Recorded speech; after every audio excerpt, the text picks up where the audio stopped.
Greetings, friends. You're on the Ruslan Belov channel, and today we'll discuss the situation in Ukraine as of March 26, 2025. A tremendous number of events have occurred today, so let's get started.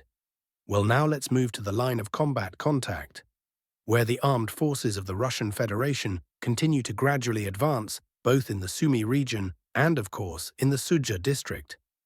Regarding the Sumy region, over the past day, Russian units have been observed advancing along the border. Some cartographers have confirmed the presence of Russian soldiers in the village of Veselovka. Today, based on this data, we made a small map update, though we mainly focused on marking the disputed territories. There are also reports of clearing operations in the forested area, west and southwest of the settlement of Melovoy. However, here we can see that the map update was made based on objective control footage. Here, we observe the 82nd Brigade of the Ukrainian Armed Forces striking Russian assault troops who are gradually advancing toward a small settlement called Oleshnya. This is how Russian soldiers are moving. Conflicting reports continue to come in regarding Guevo. On one hand, Russian units had already taken Guevo, but are now crossing the Pisel River again. So the situation here is definitely not as straightforward as it might seem to some. Fighting continues, and the Ukrainian side is still holding the settlement. Belgorod direction.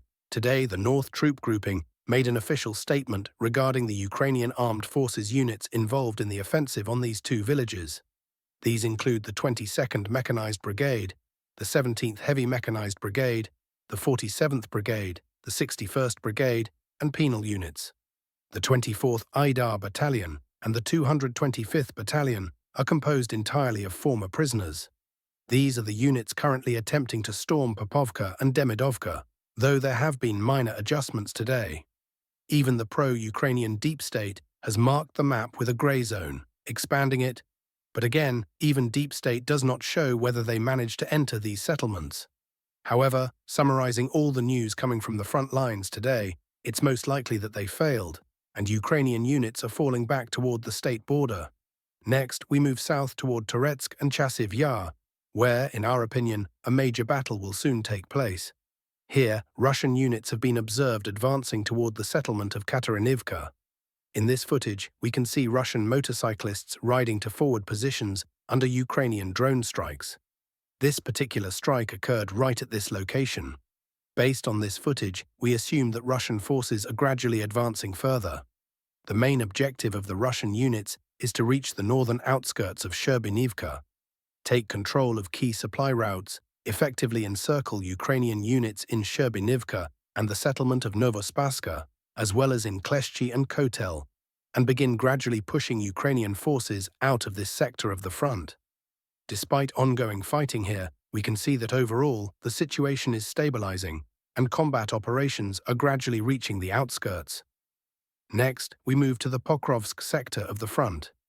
Over the past day, no major news has come from here, but sources report very intense and heavy fighting near the village of Solon. Let me remind you that, according to some sources, Ukrainian forces managed to break through Russian defenses and reach the central part of the settlement, which in turn threatens to completely cut off this salient.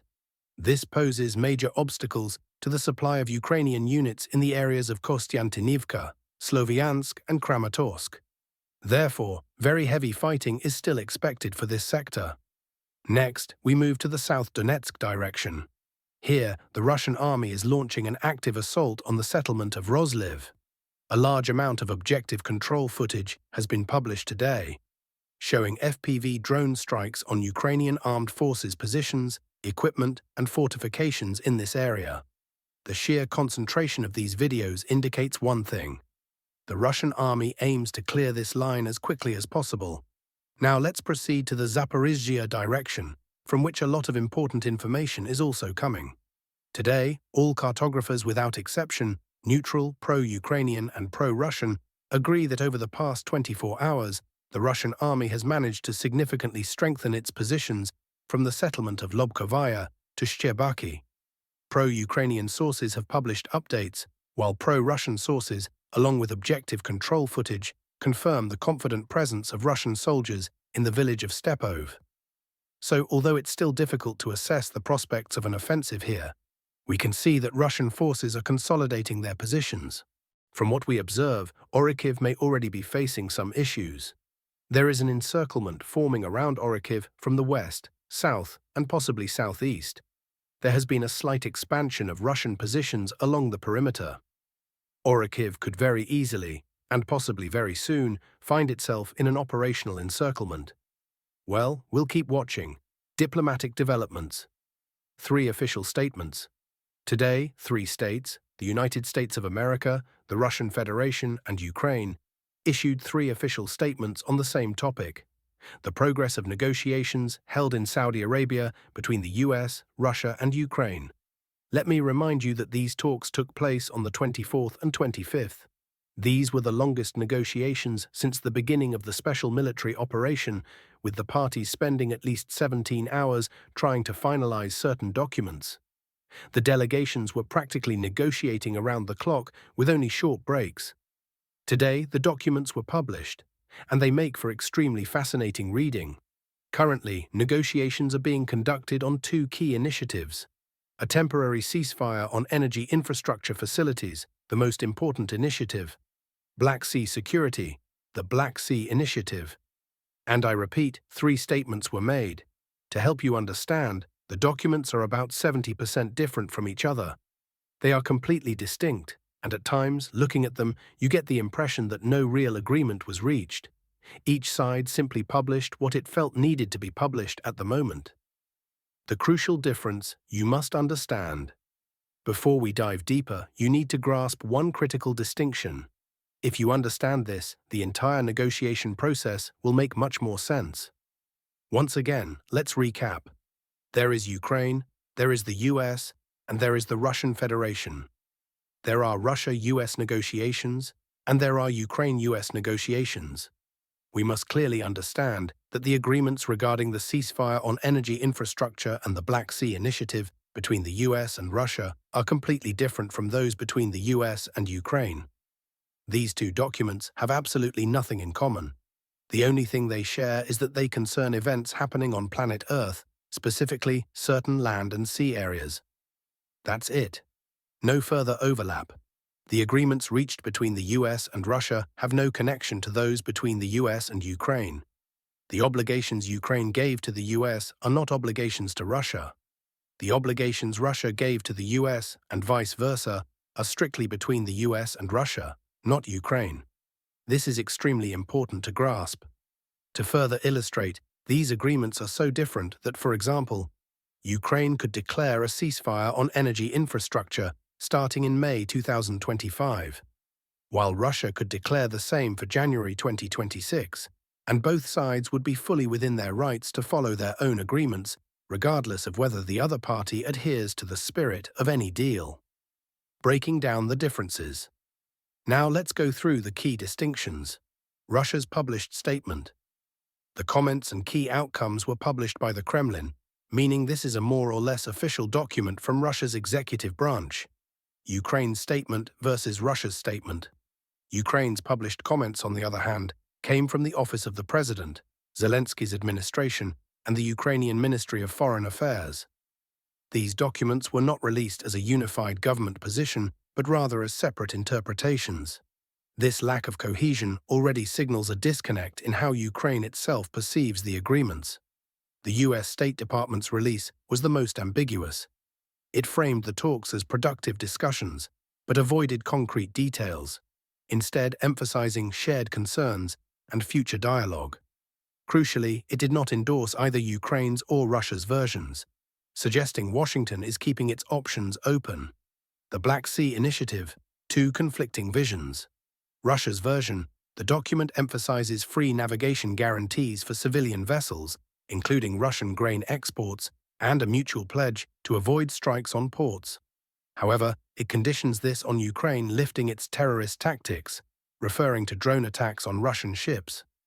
Ukraine's version focuses solely on securing its own grain corridors and demands Russian withdrawal from occupied coastal areas as a prerequisite.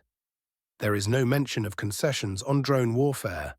US stance vaguely supports freedom of navigation but omits any reference to Russian demands, aligning closer to Ukraine's narrative. the energy infrastructure ceasefire. A mirage. Here, the contradictions are even starker.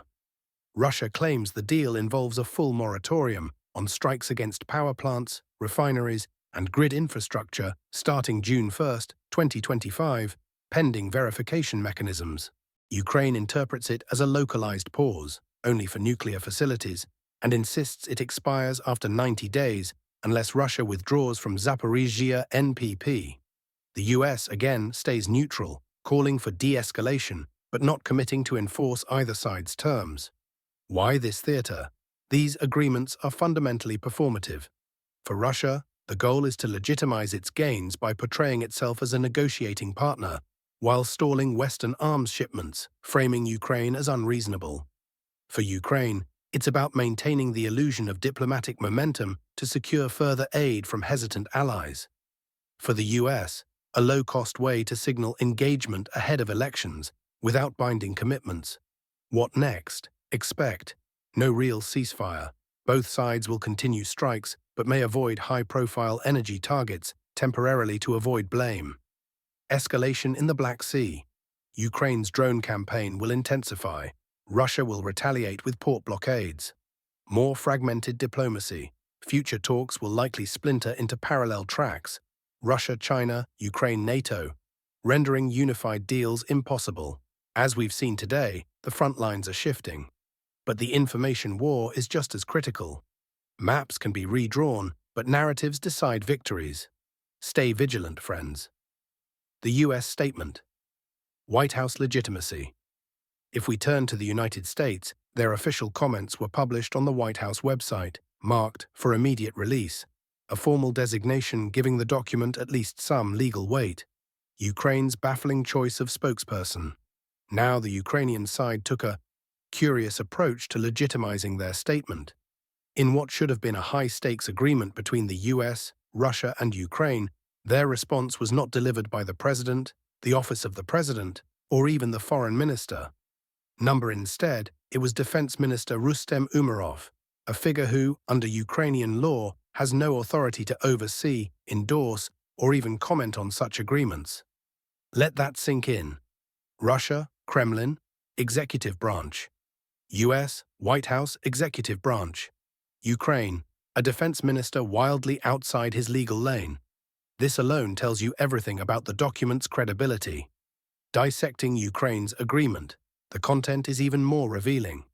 Umerov's statement is deliberately vague, likely because, as a non-lawyer, he struggled to draft coherent terms.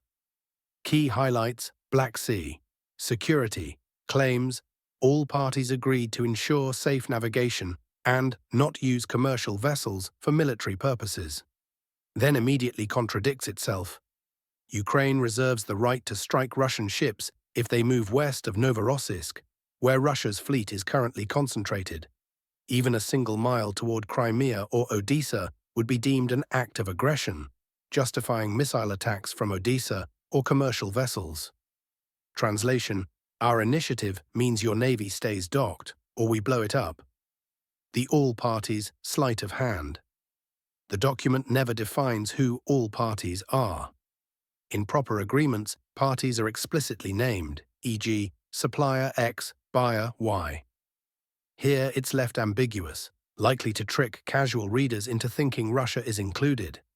Reality: all parties refers only to Ukraine and the US. Russia is not bound by a single word. The big picture. Ukraine's statement is a propaganda piece, not a legal document. It empowers Kyiv to attack at will while framing Russia as the violator.